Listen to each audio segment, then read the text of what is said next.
nagsimula akong umattend ng The Feast last year nung nag-work na ako sa hospital. And ang blessing naman sa akin ng The Feast in terms ng sa spiritual aspect. Mas napalapit ako kay God, saka yung mga lessons na natututunan ko sa The Feast na gamit ko sa mga pasyente ko, sa mga friends ko, para mas mapalapit din sila kay God.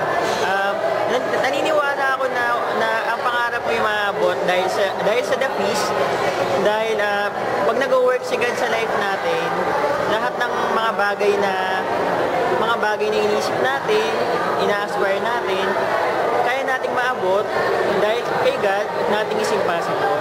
And so, sa mga umaattend ng The Feast, pagpatuloy lang natin yung ginagawa natin, mag-serve tayo, and pagpatuloy natin yung pananampalataya natin sa pag-attend dito sa The Feast.